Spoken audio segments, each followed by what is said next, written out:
ರಾಜ್ಯದಲ್ಲಿ ಸುರಿತಾ ಇರುವಂತಹ ಭಾರಿ ಮಳೆಯಿಂದಾಗಿ ಈಗ ಫ್ಲೈಓವರ್ ಮೇಲೆ ಬಿದ್ದಿರುವಂತಹ ಮರಗಳು ಬೃಹತ್ ಮರಗಳು ಬಿದ್ದಿರುವ ಹಿನ್ನೆಲೆಯಲ್ಲಿ ತಾತ್ಕಾಲಿಕವಾಗಿ ಈಗ ಫ್ಲೈಓವರ್ ಬಂದ್ ಆಗಿದೆ. ಒಂದು ಬದಿಯ ಸಂಚಾರಕ್ಕೆ ತಾತ್ಕಾಲಿಕ ಬ್ರೇಕ್ ಸಿಕ್ಕಿದೆ. ರಾಜಾಜಿನಗರ ಟು ವಿಜಯನಗರ ಕಡೆ ಸಂಚಾರ ಬಂದ್ ಆಗಿದೆ. ಮರವನ್ನ ತೆರವುಗೊಳಿಸ್ತಾ ಇರುವಂತಹ ಜಿಬಿ ಅಧಿಕಾರಿಗಳು ಫ್ಲೈಓವರ್ ಮೇಲೆ ಬಿದ್ದಿರುವಂತಹ ಮರಗಳು ಬೃಹತ್ ಮರಗಳು ಬಿದ್ದಿರುವಂತಹ ಹಿನ್ನೆಲೆಯಲ್ಲಿ ತಾತ್ಕಾಲಿಕವಾಗಿ ಫ್ಲೈಓವರ್ ಅನ್ನ ಬಂದ್ ಮಾಡಲಾಗಿದೆ. ಗಮನಿಸ್ತಾ ಇದ್ದೀರಾ ದೃಶ್ಯಾವಳಿಗಳಲ್ಲಿ ಫ್ಲೈಓವರ್ ಮೇಲೆ ಮರ ಬಿದ್ದಿರೋದ್ರಿಂದ ಅಂದರೆ ಫ್ಲೈಓವರ್ ಮೇಲೆ ಗಾಡಿಗಳು ಜೋರಾಗಿ ಹೋಗ್ತಾ ಇರುತ್ತೆ. ಒಂದು ವೇಳೆ ಏನಾದರೂ ಗಾಡಿಗಳು ಹೋಗ್ತಾ ಇರುವಂತಹ ಸಂದರ್ಭದಲ್ಲಿ ಫ್ಲೈಓವರ್ ಮೇಲೆ ಏನಾದರೂ ಬಿದ್ದಿದ್ರೆ ಈ ರೀತಿಯಾಗಿ ನಿಜಕ್ಕೂ ಎಷ್ಟೋ ಪ್ರಾಣಗಳು ಹೋಗ್ಬಿಡ್ತವೆ.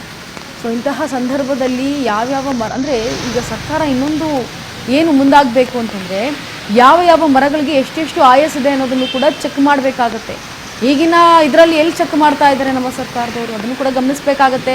ಯಾವ ಮರಗಳಿಗೆ ಆಯಸ್ಸೆ ಆಗಿದೆ, ಅದು ಇದೆಯಾ ಇಲ್ವಾ, ಇರುತ್ತಾ ಇಲ್ವಾ, ಧರೆ ಗುರುಳುತ್ತಾ ಇಲ್ವಾ, ಎಲ್ಲವನ್ನು ಕೂಡ ಗಮನಿಸಬೇಕಾಗತ್ತೆ. ರಾಜ್ಯದಲ್ಲಿ ಇನ್ನು 3 ದಿನ ಭಾರಿ ಮಳೆಯ ಅಲರ್ಟ್ ಅನ್ನು ಘೋಷಣೆ ಮಾಡಲಾಗಿದೆ. ಹವಾಮಾನ ಇಲಾಖೆಯಿಂದ ಭಾರಿ ಮಳೆಯ ಮುನ್ಸೂಚನೆ ಸಿಗ್ತಾ ಇದೆ.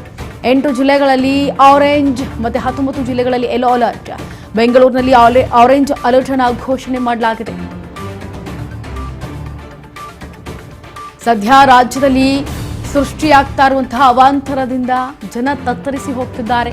ಸದ್ಯ ಈಗ ಹವಾಮಾನ ಇಲಾಖೆಯಿಂದ ಭಾರಿ ಮಳೆಯ ಮುನ್ಸೂಚನೆ ಸಿಗ್ತಾ ಇದೆ. ರಾಜ್ಯದಲ್ಲಿ ಇನ್ನೂ ಕೂಡ 3 ದಿನ ಭಾರಿ ಮಳೆ ಆಗುತ್ತೆ ಅಂತ ಅಲರ್ಟ್ ಅನ್ನ ಘೋಷಿಸಿದೆ ಹವಾಮಾನ ಇಲಾಖೆ.